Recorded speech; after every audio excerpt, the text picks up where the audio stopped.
Magandang gabi po, Brother Eli. Salamat sa inyong pagpapaunlak. Narito po ang aking katanungan. Ako po ay isang Katoliko. Ipagpalagay po nating marami akong nagawang kabutihan at pagtitiis sa aking buong buhay.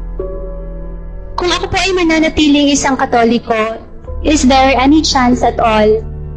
May pag-asa po bang ako ay maligtas? Salamat po. Dahil tanong mo, kapatid na Donna, no? Interesado akong sagutin yung tanong na yon. Sabi mo, kung mananatili kang Katoliko, gumagawa ka naman ng mga mabubuting gawain. Wala akong tutol doon sa gagawa ka ng mabuting gawain, ano? Pero para manatili kang Katoliko, kasi ang Katoliko, lumuluhod sa mga Diyos-Diyusan. Nakakasuklam sa Diyos yun kapatid. Kasuklam-suklam sa Diyos yun, luluhod ka sa mga ribulto, sa kahoy, sa bato. Basahin natin ang 4:3 ng unang Pedro.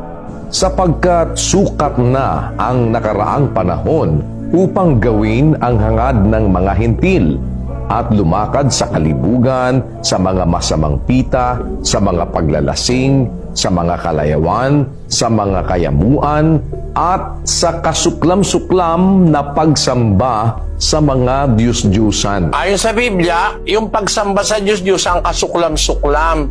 Kasuklam-suklam sa Diyos yun. Ano sabi ng Biblia tungkol sa Diyos-Diyusan? 115:4, 8 ng awit. Pakibasa.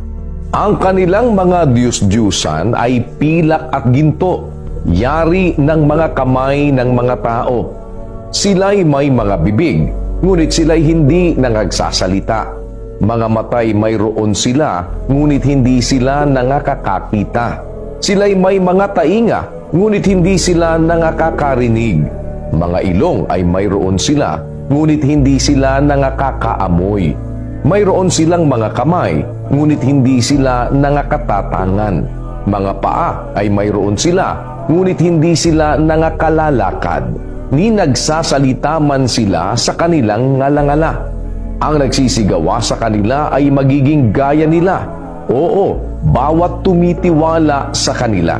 Sabi ng Biblia, yung mga Diyos-Diyusan daw, yun yung mga gawa ng kamay ng mga tao, may tenga, di nakakarinig, may mata, di nakakakita, etc. Ang ibig ko sabihin, yun kasuklam-suklam sa Diyos. Gumagawa ka ng mabuti, kapatid, Palagay mo, lahat ng mabuti ginagawa mo. Lumuluhod ka naman sa Diyos-Diyusan. Tuwing pupunta ka sa simbahan, luluhod ka sa Diyos-Diyusan sa harap ng altar. Ano sabi ng Biblia tungkol doon? Basahin natin ang 2:10 ng Santiago. Sapagkat ang sino mang gumaganap ng buong kautusan at gayon may tumitisod sa isa ay nagiging makasalanan sa lahat. Sapagkat ang nagsabi, huwag kang mangalunya, ay nagsabi naman, huwag kang pumatay. Ngayon, kung ikaw ay hindi nangangalunya, ngunit pumapatay ka, ay nagiging suwail ka sa kautusan. Kita mo, kapatid, yung may sabing huwag kang mangangalunya, yun din ang nagsabi huwag kang papatay. Hindi ka nga nangangalunya, pumapatay ka naman, suwail ka rin. Ibig ko sabihin, yung nagsabi huwag kang luluhod sa Diyos-Diyusan, yun din ang nagsabi gumawa ka ng mabuti. Ginagawa mo lahat ng mabuti, lumulod ka naman sa Diyos-Diyusan.